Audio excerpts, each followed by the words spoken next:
समझने नहीं देती सियासत हमको सच्चाई, कभी चेहरा नहीं मिलता, कभी दर्पण नहीं मिलता।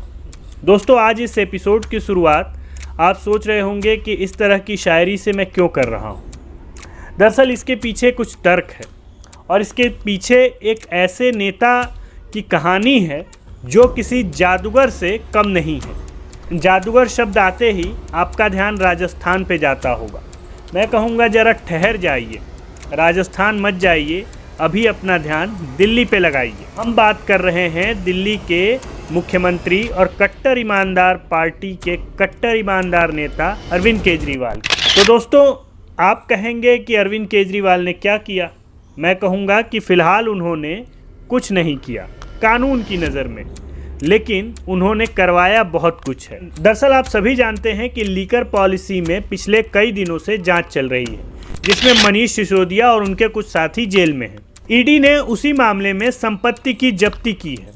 संपत्ति कितनी होगी अनुमान करिए। 2 करोड़, 4 करोड़, 10 करोड़, 50 करोड़? नहीं साहब, संपत्ति कुल है 52 करोड़ 80 लाख रुपए। दिल्ली में ईडी ने मनीष सिसोदिया और उनके करीबियों की करीब 52 करोड़ 80 लाख की संपत्ति जब्त कर ली है। ऐसा माना जा रहा है कि यह संपत्ति गैर कानूनी रूप से एकत्र की गई थी। यह भी कहा जा रहा है कि यह संपत्ति दिल्ली में लागू लीकर पॉलिसी के बाद इन लोगों ने इकट्ठा की थी। हालांकि अभी इस पर रिपोर्ट आना बाकी है और इसकी अभी पुष्टि होनी भी बाकी है। लेकिन इन सब मामलों में अरविंद केजरीवाल का क्या स्टेक है? इन सब मामलों में अरविंद केजरीवाल किस तरह से दोषी हैं? दरअसल जो लीकर पॉलिसी लाई गई थी दोस्तों, वो क्यों लाई गई थी और किस लिए लाई गई थी, और पंजाब इलेक्शन का इसका क्या कनेक्शन है, वो सभी आप लोग जानते हैं। उस पर बात करना फिजूल का टाइम वेस्ट करना है। अब तो फिर मामला बनता क्या है? आखिर अरविंद केजरीवाल को इतनी छटपटाहट क्यों है? दोस्तों, आप बने रहिएगा, हम बताएंगे कि अरविंद केजरीवाल ने किस तरह से इसका बचाव किया है और क्या इसमें गड़बड़ी की है। दरअसल मामला ये है कि जब इस तरह के स्कैम बाहर आ रहे हैं और उन्हीं के पार्टी के एक बड़े नेता जेल में हैं और उनकी ही संपत्ति और उनके कुछ साथियों की उनके साथ संपत्ति को इस तरह से जब्त किया जा रहा है, तो अरविंद केजरीवाल की जो इमेज है उसको डेंट पड़ रहा है। डेंट का मतलब एक तरह से धक्का लग रहा है। तो उसको वो सुधारने के लिए, या यूं कहें कि लोगों को भ्रम में रखने के लिए इस तरह के बयान दे रहे हैं।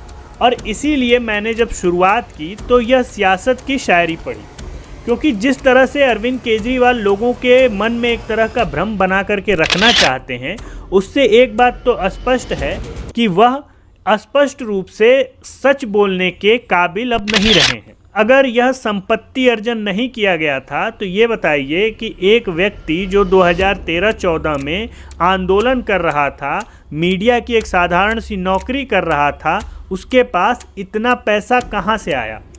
आखिर जो आंकड़ा केजरीवाल दे रहे हैं वही आंकड़ा कहाँ से आया? अरविंद केजरीवाल ने अपने ट्वीट में प्रधानमंत्री मोदी पर आरोप लगाया है और कहा है कि वे जो है मीडिया के माध्यम से मेरे ऊपर खबरें चलवा रहे हैं। इसकी पुष्टि करने के लिए मैंने कुछ साइट्स देखी और मैंने ये जानने की कोशिश की कि क्या यह तथ्य सही है या सही में उनके खिलाफ कोई साजिश चल रही है और झूठी खबरें प्लांट की जा रही हैं। दोस्तों, स्क्रीनशॉट लगा हुआ है, आप देख सकते हैं कि किस तरह से लगभग सभी चैनलों ने इस बात की पुष्टि की है कि 52 करोड़ 80 लाख रुपए जब्त कर लिए गए हैं ईडी द्वारा। और इसी जब्ती की तिलमिलाहट अरविंद केजरीवाल को सबसे ज़्यादा है। उनको इस बात की तिलमिलाहट सबसे ज़्यादा नहीं है कि लोग उनके जेल में हैं, लोग किस कारण से जेल में हैं, लोग जो जेल में गए हैं उसके पीछे का असली वजह क्या है। क्या वो वजह ये थी कि वे कोई आंदोलन करते हुए जेल में गए, या लोकपाल की मांग ही करते हुए, जिसकी मांग आपने कर के दिल्ली की सत्ता को हथियाया है? लेकिन ऐसा नहीं है। शराब की एक पॉलिसी बनाई गई। पॉलिसी के तहत ऐसा मायाजाल फैलाया गया कि इसमें ताकि सभी लोग कमा सकें और इसमें कमाने के बाद जो हिस्सा सरकार का हो वो उसे दे सकें। अब मामला यहाँ पर पलट गया और केंद्र सरकार ने दबोच लिया। दबोचना तो था उनको अरविंद केजरीवाल को, लेकिन केजरीवाल ठहरे IITian आदमी भाई, इतनी जल्दी कहाँ पकड़ में आने वाला। मनीष सिसोदिया 12 पास बेचारे पकड़े गए। अब हुआ ये कि इस पूरे मामले में अरविंद केजरीवाल का तो नाम है, लेकिन प्रत्यक्ष रूप से नहीं है। तो अरविंद केजरीवाल अपनी साख बचाने के लिए बार बार मनीष सिसोदिया का एक तरह से बचाव कर रहे हैं। अब ये मज़ेदार फैक्ट है कि मनीष सिसोदिया का जो बचाव कर रहा है, आखिर मनीष सिसोदिया वो पैसा लेकर के कहाँ दे रहे थे, किसकी भलाई में लग रहा था, कौन इस पार्टी का एकाधिकार अलोकतांत्रिक नेता है, किसके कहने पे पंजाब की सरकार चलती है, किसके कहने पे दिल्ली की सरकार चलती है, कौन सत्ता का सुख भोग रहा है। क्या मनीष सिसोदिया सत्ता का सुख भोग रहे हैं या उनके परिवार सत्ता का सुख भोग रहा है। दोस्तों, मनीष सिसोदिया का बंगला तक खाली करवा लिया गया, जबकि पीडब्ल्यूडी दिल्ली सरकार के अंडर में आता है और वो जो बंगला था वो भी दिल्ली सरकार के अंडर में आता है, लेकिन उसे जैसे ही मनीष सिसोदिया जेल गए उसको खाली करा लिया गया। इतनी जल्दी क्या थी भाई।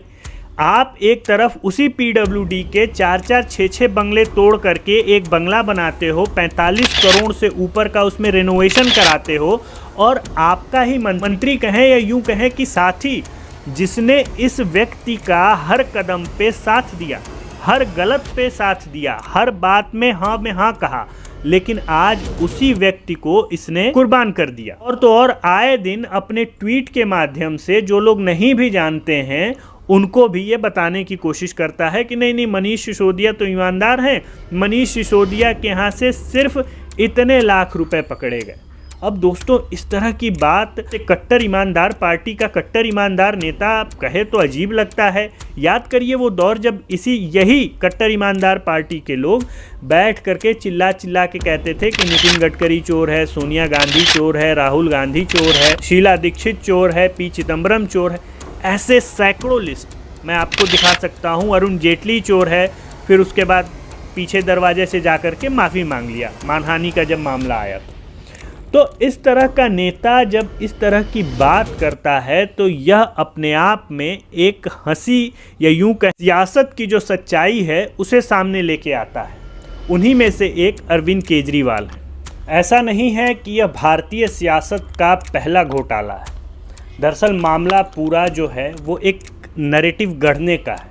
किस तरह से एक व्यक्ति इस सत्ता के केंद्र में आता है और किन वजहों से आता है, किनको मुद्दा बना करके आता है। मुद्दा होता है भ्रष्टाचार, मुद्दा होता है लोकपाल, मुद्दा होता है शासन व्यवस्था को बदलने का। लेकिन बदलाव क्या होता है?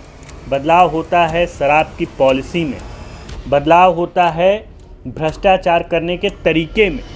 और लाया क्या जाता है? लाया जाता है एक भ्रष्ट सरकार, एक ऐसी सरकार इसके 2 मंत्री जेल में हैं और लोगों को हर दिन इनके नए पैंतरे या यूं कहें कि नए तरह की नौटंकी, झूठ का सामना करना पड़ता है।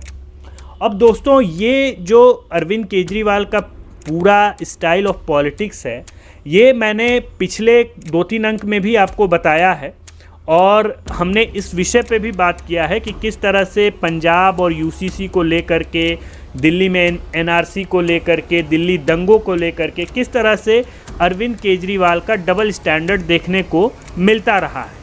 अब उसमें भ्रष्टाचार भी। अब अरविंद केजरीवाल की सरकार पूरी तरह से अपनी विचारधारा में डीलेजिटिमाइज हो चुकी है।